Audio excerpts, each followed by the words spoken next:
ഇന്നേ ഒരു കാർ എടുക്കാൻ വേണ്ടി പോകണം. അപ്പോൾ നമുക്ക് രാവിലത്തെ പരിപാടി മൊത്തം അതാണ്. കാർ എടുക്കാന്ന് പറഞ്ഞാൽ സ്വന്തമായിട്ട് പണിക്കാനുള്ള ആടാണ്. നമ്മൾ വേറൊരാളുടെ കാർ എടുത്തിട്ട് ജസ്റ്റ് ഡ്രൈവറായിട്ട് പോവാണ്. ആൾക്കും തൃപ്രാർക്കൊക്കെ പോകണമെന്ന് വരുമെന്ന് ചോദിച്ചു. അപ്പോൾ നമ്മളിന്ന് അങ്ങോട്ട് പോവാണ്. അപ്പോൾ അതുകൊണ്ട് തന്നെ രാവിലെ 8:30 എനിക്ക് കുളിങ്ങാനെല്ലാം കഴിച്ചിട്ടുണ്ട്. അപ്പോൾ നമുക്ക് ജസ്റ്റ് അവിടേക്ക് പോവാം. ചെരുപ്പിടാൻ കുറച്ച് ബുദ്ധിമുട്ടായതുകൊണ്ട് ജസ്റ്റ് ഇങ്ങനെ കെട്ടി വെച്ചിട്ടാണ് പോണത്. കാരണം ചെരുപ്പിടാൻ നല്ല ബുദ്ധിമുട്ടുണ്ട് ഇങ്ങനെ ചെരുപ്പായ കാരണം. അപ്പോൾ നമുക്ക് പോവാം. ഇപ്പോൾ നമ്മൾ നേരെ തൃശ്ശൂരെത്തി വണ്ടി എടുത്തിട്ട് ഇപ്പോൾ പെരിങ്ങോട്ട് വരെ എത്തിയതാണ്. അതിൻ്റെ ഇടയിൽ വീഡിയോസൊന്നും എടുക്കാൻ പറ്റിയില്ല. കാരണം 9:15 എത്താനാണ് പുള്ളിൻ്റെ അടുത്ത് പറഞ്ഞത്. ഞാനൊരു 9:20 എത്തിയപ്പോൾ പിന്നെ നേരെ എത്തി വേഗം വണ്ടി എടുത്ത് നേരെ പോന്നു. എന്നിട്ട് ഇപ്പോൾ ഇവിടെ എത്തി പെരിങ്ങോട്ട് വരെ. ഇപ്പോൾ സമയം ഒരു 10:09. ഒരു അരമണിക്കൂർ കൊണ്ടൊക്കെ പെരിങ്ങോട്ട് വരെ എത്തി. വലിയ ബ്ലോക്ക് ഒന്നും ഉണ്ടായിരുന്നില്ല. ഇവിടെ എന്തോ പുള്ളിക്കൊരു ഫംഗ്ഷൻ ഉണ്ട്, അപ്പോൾ അതിന് വേണ്ടി വന്നതാണ്. അപ്പോൾ ആളെൻ്റെ അടുത്ത് പറഞ്ഞത് ഇവിടെ നിന്ന് ഭക്ഷണം കഴിച്ചോളൂ നോക്കിയാൽ, നീ ഫംഗ്ഷൻ ഉണ്ട് കഴിച്ചോളൂ, കാറിട്ടിട്ട് വേഗം അങ്ങോട്ട് പോകാമെന്നൊക്കെ പറഞ്ഞേ. പുള്ളി നല്ല സ്നേഹം കേട്ടോ. അപ്പോൾ എന്തായാലും വണ്ടി പോയി സൈഡിൽ ഒതുക്കിയിട്ടുണ്ട്. ഞാൻ ഇറങ്ങിയിട്ട് ഞാൻ ചെറിയ വണ്ടി നിങ്ങൾ കേട്ടോ. ഈ ഒരു ബലാന കാറെടുത്തിട്ടാണ് നമ്മൾ വന്നിട്ടുള്ളത് കേട്ടോ. അവിടെ കാരണം വീട്ടിലേക്കാണ് പുള്ളി പോയിട്ടുള്ളത്. നമുക്ക് എത്ര നേരോട് പോസ്റ്റൊന്നും അറിയില്ല, എന്തായാലും കാത്തിരിക്കാം.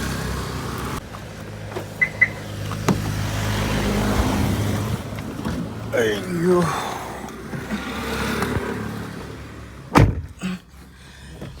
ഗൈസ് അപ്പോൾ ഭക്ഷണം കഴിക്കാൻ വേണ്ടി പോയതാ പുള്ളി വിളിച്ചിട്ട്. അങ്ങനെ ഭക്ഷണം കഴിച്ച് തിരിച്ച് കാറിലെത്തിയിട്ടുണ്ട്. അപ്പോൾ ഏകദേശം ഇറങ്ങുന്നതുകൊണ്ട് ഉച്ചയായിട്ടുണ്ട്. അപ്പോൾ പുള്ളി ഏകദേശം ഇറങ്ങാറായിട്ടുണ്ട്. അപ്പോൾ അങ്ങനെ ഇറങ്ങി നേരെ വീട്ടിൽ പോവാം. എന്നാണോ ഇതേപോലെ വല്ലവരുടെ കാറല്ലാണ്ട് സ്വന്തം കാർ ഓടിക്കാൻ പറ്റുക. എന്തെങ്കിലും ഒരു ദിവസം വലിയൊരു ഡ്രീമാണ് സ്വന്തമായിട്ടൊരു കാർ എടുക്കണം എന്നുള്ളത്. ഒരു ദിവസം ഞാൻ എടുക്കും, അതും ആഗ്രഹങ്ങൾ തീർത്തെടുക്കും. എടുക്കാൻ തന്നെ എല്ലാ കാറും നിരത്തിയെടുക്കും. അതെ, ആ പെണ്ണ് വരെ ചിരിച്ചു മെസ്സേജ് ചെയ്ത്. പിന്നെ ഞാൻ ഈ ഡെയിലി വ്ളോഗൊക്കെ ഇടുന്നുണ്ട്. അതെൻ്റെ കോൺഫിഡൻസ് കൂടാനും പിന്നെ അതുപോലെ തന്നെ ഒരു യൂട്യൂബ് വ്ളോഗർ ആവണം എന്നുള്ള എൻ്റെ ഭയങ്കര കുറേ നാളത്തെ ആഗ്രഹമാണ്. കുറേ നാളത്തെ എന്ന് വെച്ച് കഴിഞ്ഞാൽ ഞാൻ യൂട്യൂബ് ചാനൽ തുടങ്ങിയിട്ട് ഏകദേശം 2 വർഷം കഴിഞ്ഞു. 2.5 വർഷത്തോളം കൂടായി. ഈ വന്ന ജനുവരിക്ക് 3 വർഷമാകുമെന്ന് തോന്നുന്നു. അപ്പോൾ അത്രയും നാളായി ഞാൻ ഇത് സ്റ്റാർട്ട് ചെയ്തിട്ട്. പല സാഹചര്യങ്ങൾ കൊണ്ട് ഒരു മിഡിൽ ക്ലാസ് ഫാമിലിയുടെ ഉള്ളിലുള്ളത് കൊണ്ട് തന്നെ പല പ്രശ്നങ്ങളും കാരണം പല ടൈമിലും എനിക്ക് മര്യാദയ്ക്ക് വീഡിയോസ് ഇടാനൊന്നും പറ്റിയില്ല. എനിക്ക് ഈ ഒരു 10-20,000 സബ്സ്ക്രൈബേഴ്സൊക്കെ ആയിട്ടുള്ളത് വെറും 3 മാസം കൊണ്ടൊക്കെ 3-4 മാസം കൊണ്ടൊക്കെ ആയിട്ടുള്ളത്. അത് അതിനേക്കാളും നേരത്തെ ആണവരൊക്കെ ഉണ്ട് കേട്ടോ. എന്നിരുന്നാൽ പോലും ഈ ഒരു ഫീൽഡിലേക്ക് ഇറങ്ങി വെറും ഇത്ര നാൾ കൊണ്ടാണ് എനിക്ക് അങ്ങനെ ഒരു റിസൾട്ട് ഉണ്ടാക്കിയെടുക്കാൻ പറ്റിയെന്നുള്ളതിൽ ഒരു സന്തോഷമുണ്ട്. പക്ഷേ അതിന് ശേഷം ഞാൻ ജോലിക്ക് പോകുന്നതിൻ്റെ ഇടയിലാണ് ഈ വീഡിയോസ് എല്ലാം ചെയ്തിട്ടിരുന്നത്. അപ്പോൾ അതിന് ശേഷം പല ഫാമിലി കാരണങ്ങളാലും പല പ്രശ്നങ്ങളാലും എനിക്ക് പിന്നെ അത് കണ്ടിന്യൂ ചെയ്യാൻ പറ്റിയില്ല. ആ വ്യൂവേഴ്സ് കയറേണ്ട സമയമാകുമ്പോഴേക്കും എനിക്ക് റെഗുലറായിട്ട് വീഡിയോ ഇടാൻ പറ്റില്ല. അതിന് മുന്നേ ഞാൻ റെഗുലറായിട്ട് എന്നും വീഡിയോ ഇട്ടിട്ടാണ് ആ ഒരു സബ്സ്ക്രൈബേഴ്സൊക്കെ കയറ്റിയെടുത്തത്. പിന്നെ എനിക്ക് കൺസിസ്റ്റൻസി പോയി, പിന്നെ വീഡിയോകളിലൊക്കെ കുറഞ്ഞു, അങ്ങനെയൊക്കെ ആയി. പിന്നെ ഷോർട്ട് വീഡിയോസ് മാത്രമായി. പിന്നെ വീണ്ടും ഞാൻ ഇതേപോലെ ഒന്നിനും തുടങ്ങാമെന്ന് പറഞ്ഞിട്ട് പിന്നെയും സ്റ്റാർട്ട് ചെയ്തു. അങ്ങനെ ഒന്നിനും തുടങ്ങി 5-6 വട്ടം തുടങ്ങി. ഇതിപ്പോൾ എത്രാമത്തോട്ടാണാവോ. പക്ഷേ ഇതിപ്പോൾ ഡെയിലി വ്ളോഗ് കുറച്ചുകൂടി കോൺഫിഡൻ്റ് ആയിട്ടുണ്ട് ഇടാൻ വേണ്ടിയിട്ട്. കാരണം എന്താണെന്ന് വെച്ച് കഴിഞ്ഞാൽ ഞാനിപ്പോൾ ലൈഫിലെ എല്ലാ മൊമെൻറ്റ്സും ഞാനിപ്പോൾ ഇത് വീഡിയോയിൽ ഇടുന്നുണ്ട്. എവിടെ പോയി എന്ത് ചെയ്യണതൊക്കെ. അപ്പോൾ അതൊക്കെ ഇടുമ്പോൾ എനിക്ക് കൂടുതൽ ഇമ്പ്രൂവ് ആയിട്ട് കൂടുതൽ കാര്യങ്ങൾ ചെയ്യാൻ പറ്റുമെന്നാണ് എനിക്ക് തോന്നുന്നത്. അതുകൊണ്ടാണ് ഞാൻ ഡെയിലി ഇതിടുന്നത്. വ്ളോഗിങ് ലൈഫ് നല്ല രീതിയിൽ കൊണ്ടുപോകണം. അപ്പോൾ അതിന് വേണ്ടി നമ്മൾ പ്രാക്ടീസ് ചെയ്യല്ലേ, ആ പ്രാക്ടീസാണിത്. ഇനി ഇത് കുറച്ചുകൂടി കഴിയുന്തോറും നല്ല രീതിയിൽ മാറ്റങ്ങൾ വന്നിട്ട് കുറച്ചുകൂടി അടിപൊളി വീഡിയോസൊക്കെ ആയിട്ട് ഞാൻ കൊണ്ടുവരും. ലിവോൺ ഹാർട്ട് എന്ന് പറഞ്ഞൊരു ബ്രാൻഡും പിന്നെ അതുപോലെ തന്നെ ഗോപ്ല എന്ന് പറഞ്ഞൊരു ബ്രാൻഡും പിള്ളേരുടെ ടോയ്സിന് വേണ്ടിയുള്ളൊരു ബ്രാൻഡും പിന്നെ അതുപോലെ തന്നെ നമ്മുടെ എന്താ പറയുക ഡ്രസ്സുകളുടെ ഒരു ബ്രാൻഡും. ഈ 2 ബ്രാൻഡ് സ്വന്തമായിട്ട് സ്റ്റാർട്ട് ചെയ്തിട്ടുണ്ട്. ആ 2 ബ്രാൻഡിൻ്റെ നിലനിൽപ്പിനും എനിക്ക് ഈ സ്വിഗ്ഗി ഓടലും പിന്നെ അതേപോലെ തന്നെ ഇതേപോലുള്ള ഇടയ്ക്ക് തന്നെ ആക്ടിങ്ങൊക്കെ എടുത്തേ പറ്റുള്ളൂ. ഇങ്ങനെയൊക്കെ ഫണ്ട് റേസ് ചെയ്തിട്ടാണ് ഞാൻ എൻ്റെ ബിസിനസ്സിലേക്ക് ആ ഫണ്ടെല്ലാം ഇൻവെസ്റ്റ് ചെയ്യുന്നത്. പിന്നെ സേവിങ്സ് എന്ന് പറയാൻ അറിയാമല്ലോ, ഒരു മിഡിൽ ക്ലാസ് ഫാമിലിനെ സംബന്ധിച്ചിട്ട് ഒരു പയ്യന് സേവിങ്സ് എന്ന് പറഞ്ഞ സംഭവം അത് വാക്കുകളിൽ തന്നെ ഉണ്ടായിരിക്കുള്ളൂ, പ്രവൃത്തിയിൽ ഉണ്ടായിരിക്കില്ല. കാരണം അതേപോലെ ബാധ്യതകളൊക്കെ ഓരോരുത്തർക്കും വരും. ഞാൻ ഈ കള്ളിൻ്റെയും മറ്റേ കഞ്ചാവിൻ്റെയും പുറകൊന്നും പോകാത്ത കാരണം എൻ്റെ ലഹരി എന്ന് പറയുന്നത് എൻ്റെ ഫാമിലി തന്നെയാണ്. അവർക്ക് വേണ്ടി എന്തെങ്കിലും ചെയ്യാമെന്ന് പറയുന്നതാണ് എൻ്റെ ലൈഫിലെ ഏറ്റവും വലിയ കാര്യം. അപ്പോൾ ഞാനിപ്പോഴും പ്രയത്നിച്ചുകൊണ്ട് നിൽക്കുന്നത് അവർക്ക് വേണ്ടി തന്നെയാണ്. പിന്നെ മാത്രമല്ല എനിക്ക് ചെറിയൊരു വലിയ ലക്ഷ്യം കൂടി ഉണ്ട്. MA യൂസഫ് അലി കേരളത്തിലെ 1ാമത്തെ കോടീശ്വരനാണ്. പുള്ളിനെ ബീറ്റ് ചെയ്യണം. നമുക്കെപ്പോഴും നമ്മുടെ ആഗ്രഹങ്ങൾ മനസ്സിലാകുമ്പോൾ വലിയ വലിയ ലക്ഷ്യങ്ങൾ വേണം. അതിൻ്റെ ഭാഗമായിട്ട് ആരും കൂടുതലും ചിന്തിക്കേണ്ട. അപ്പോൾ എന്നാലും നമുക്ക് പുള്ളി വന്നിട്ട് എവിടേക്കൊക്കെ പോയിട്ട് എന്തെങ്കിലുമൊക്കെ ചെയ്യാം. ബൈ.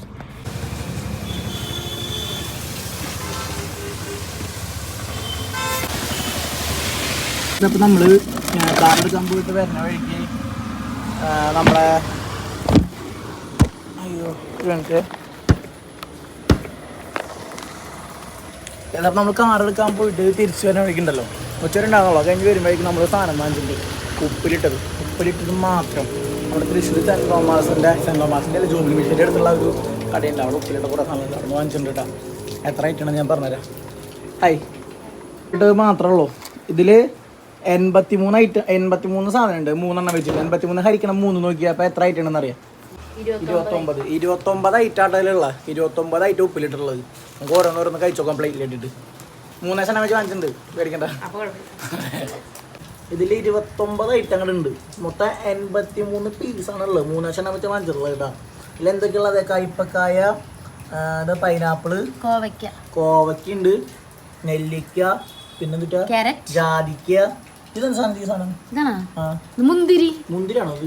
മുന്തിരി, ക്യാരറ്റ്, വാഴപ്പിണ്ടി അത് അങ്ങനെ കുറെ ഐറ്റംസ് ഉണ്ട്. നമുക്കത് ഓരോന്നോരോന്ന് നോക്കണം. എന്നിട്ട് നമുക്ക് എൻ്റെ അഭിപ്രായം പറയാം. ഇപ്പൊക്കെ ചോദിക്കാം. ഇപ്പൊക്കെ വെറൈറ്റി ഉണ്ട്. നമുക്ക് ഇനി അടുത്തത് പൈനാപ്പിൾ. നമ്മുടെ ഇവിടെ നിന്ന് ജൂബിലി മിഷൻ്റെ അപ്പുറത്തുള്ളതില്ലേ പൈനാപ്പിൾ കഴിച്ചോളാം. മുളകിൻ്റെ ഒക്കെ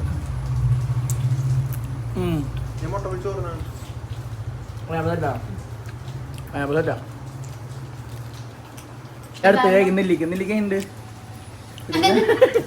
നീ അടുത്ത് ഏതാ എടുക്കണേ? അത് മാങ്ങയല്ല. അത് കഴിച്ചു നോക്കിയാ എന്നിട്ട് അല്ല മാങ്ങയല്ല. എന്തോ പച്ചക്കറിയാണ് നിങ്ങളല്ലേ? ഞാൻ അടുത്ത് എടുക്കാൻ പോണത് ഇതിലേതാ എടുക്ക? അപ്പോ ഗോവയ്ക്ക് എടുത്തു. ഇത് അമ്പഴങ്ങല്ലേ? ഇത് അമ്പഴങ്ങ കഴിക്കാം.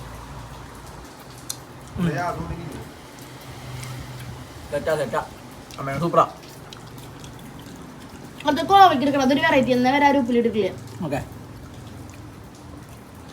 കോവയ്ക്കാണ് നമ്മളടുത്ത് ഉപ്പിലിട്ട് കഴിക്കാൻ പോണം. ഇതൊക്കെ കൂടി കഴിച്ചിട്ട് തന്നെ 3 കൂടി എടുക്കുന്നു.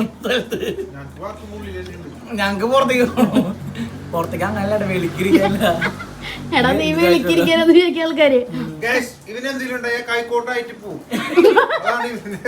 നമുക്ക് ഇത് കഴിച്ചു നോക്കാം. ഇതെന്തിട്ടാ അറിയും? കോവയ്ക്ക ഉപ്പിലിട്ടാ.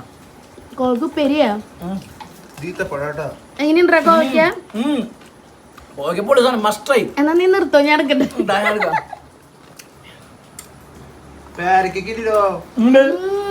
മസ്റ്റല്ലേ?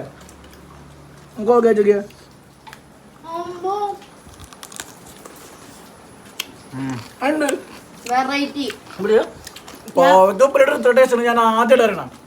ഞാൻ എന്റെ ലൈഫിൽ ആദ്യമായിട്ട് കഴിക്കണത്. വേറെ ലെവലായിട്ട് കോവയ്ക്ക് ഉപ്പിലിട്ടു. ഞങ്ങൾ മുന്തിരി എടുക്കണേ.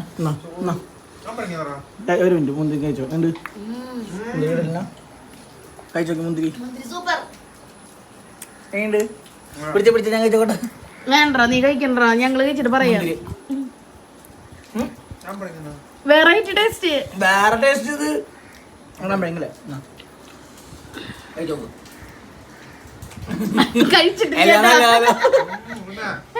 അടുത്ത പിടിക്കാം. അടുത്തത് മറ്റേ സംഭവം. ഇത് ഈന്തപ്പഴാന്നുണ്ട്. കാലിക്കാം. ഓക്കെ ഉണ്ട് കിടില. വെറൈറ്റി ടേസ്റ്റ് ഒക്കെ ഈന്തപ്പഴാടാ. ഇത് കഴിച്ചോക്ക്. ഈന്തപ്പഴം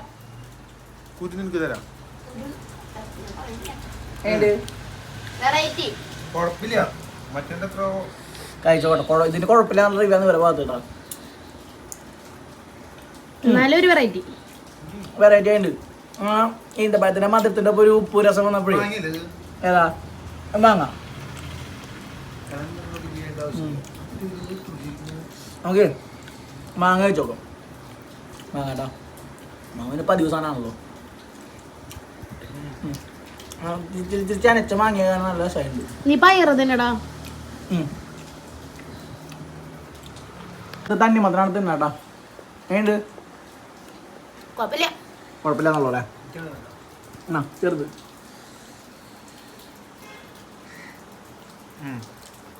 ഞാൻ കഴിച്ചോട്ടെ. തണ്ണി മത്തുപ്പിലിട്ടത്.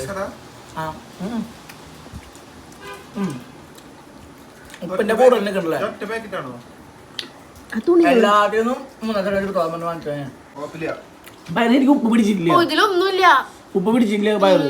ആ കടിച്ചു നോക്കി ആദ്യം. ഇത് വെറുതെ പയറ് തന്നെയാണോ പോലെ? അത് ഇട്ടുള്ളൊന്നുണ്ട് ഉപ്പയറ്. അതായിരിക്കും കുറച്ച് വീണ്ടോനെ കിട്ടിയിട്ടാ. മുന്തിരി രസം. മുന്തിരിയും പിന്നെ നമ്മള് നല്ല പറഞ്ഞ നിങ്ങൾ നെല്ലിക്ക തിന്നണം, നെല്ലിക്ക വേണം. എന്റെ നെല്ലിക്ക എനിക്ക് നെല്ലിക്കാം. ഈ നെല്ലിക്കാണെങ്കിൽ അത് മതി. നല്ല കാര്യം. അതാ ഉപ്പ് പിടിച്ചത്. ഗൈസിന്റെ കാല് കണ്ടോ കാല്. ഗൈസ് വെള്ളടിക്കാട്ടോ. ഗൈസ് നിങ്ങളെ പറ്റിച്ചോ അത് പപ്പക്കായ. അല്ല വെള്ളടിക്കാം.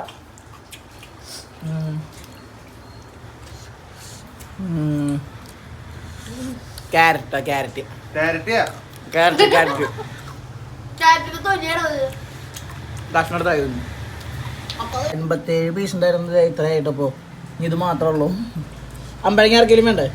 മുന്തിരി ജാതിക്ക ജാതിക്ക ജാതിക്കുണ്ട്.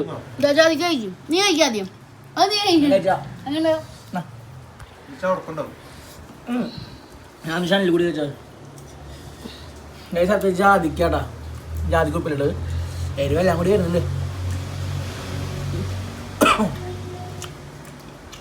ജാതിക്കാരാണ് കാണുന്നുണ്ട്. ജാതിക്ക ചില പണി കിട്ടി. നല്ല എരിവ് കൊണ്ടാണ് ജാതിക്കല്. പട്ടിയെ ആ തുറക്ക് വെള്ളം കുടിക്കട്ടെ. കുറച്ച് നാക്കൊണ്ടേ വെള്ളത്തിലിട്ടെങ്കില. ഇനി പേരക്ക പേരക്കൊക്കെ തൊല്ലി മാത്രമല്ലടാ. എനിക്ക് നല്ല ജാതിക്ക നല്ല എരിവ് വരുന്നുട്ടാ. ജാതിക്കാരും ട്രൈ ചെയ്യണ്ട. അയ്യോ ജാതിക്കാര ഒരു കുത്തും എരിവും കൂടെ പടസാനായ നടക്കാൻ പറ്റുന്നില്ല. ഇന്നലെ ഫുട്ബോൾ കളിക്കാൻ പോയണ്ട് കേട്ടോ.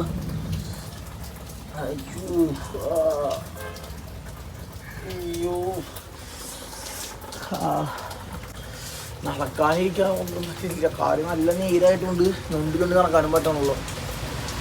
ഓ ഒന്ന് കളിക്കാൻ പോയത്. ഞാൻ ലാസ്റ്റ് ഫുട്ബോൾ കളിക്കാൻ പോയിട്ട് ഒരു 3 വർഷത്തോളമായിട്ടുണ്ട്. 3 വർഷങ്ങൾക്ക് ശേഷം നമ്മൾ ഫുട്ബോൾ കളിക്കാൻ പോയതാ. നടക്കാൻ പറ്റാത്ത അവസ്ഥ. ഈ കാര്യം വേണമെങ്കിൽ പൊട്ടിയാൻ്റെ വാനി. ഇപ്പുറത്തെ നമ്മളാണെന്നുണ്ടെങ്കിൽ ജോയിൻസിലുള്ള വാനി പോളടിച്ചിട്ട് നമുക്ക് ഇപ്പം ചേച്ചിയുള്ള നിൽക്കുന്നത്. ചേച്ചി അളിനും കൂടിയിട്ട് ഒരു സ്ഥലം വരെ പോയത്. അപ്പോൾ ഉണ്ണിപ്പോൾ വരും. അവനെ അങ്ങോട്ട് പിക്ക് ചെയ്യണം. അവൻ അവിടെയാണ് ബസ് ഇറങ്ങുക. അതാ ഒരു ഭാഗത്തൊക്കെ ആയിട്ട്. അപ്പോൾ അവനെ കൊണ്ടുവന്നിട്ട് ചായ കൊടുക്കണം. നമുക്ക് ഇരിക്കാം. ഞങ്ങൾക്ക് എടുക്കായിരുന്നു. വൈകിയ കാല് എണ്ണക്കാൻ പറ്റാത്ത കാര്യമാണ്. രക്ഷയില്ല. ഞാൻ ചെക്കാൻ നോക്കിയിരിക്കാം. കാല് വേണം. കാരണം ഇത്ര നേരം കെടുക്കായിരുന്നു. ഒന്നും ചെയ്യാണ്ട്. പിന്നെ അതിൻ്റെ ഇളയം ഒന്ന് വിളിച്ചിട്ട് വിളിച്ചിട്ടുണ്ടെന്ന് പറഞ്ഞപ്പോൾ ജസ്റ്റ് ഒന്ന് ഫ്രൈഡ് റൈസ് കഴിക്കാൻ നൂഡിൽസ് കഴിക്കാണ്ട് ഇറങ്ങിയതാ. ഇല്ലേ ബീഫ് നൂഡിൽസ് ഇട്ടാ. എന്തായാലും ഇന്നെങ്കിൽ പ്രത്യേകിച്ച് വേറെ ഒന്നും ചെയ്യാനില്ല. അപ്പം എന്തായാലും നാളത്തെ ദിവസം കാണാം. ഇന്നത്തെ വീഡിയോ ഞാൻ ഇവിടെ വെച്ച് അവസാനിപ്പിക്കും. കാരണം കാലം നടക്കാനേ പറ്റില്ല. അത്ര നീരൊക്കെ ആയി. നാളെ കാണാം എന്തായാലും. Good night. ബൈ.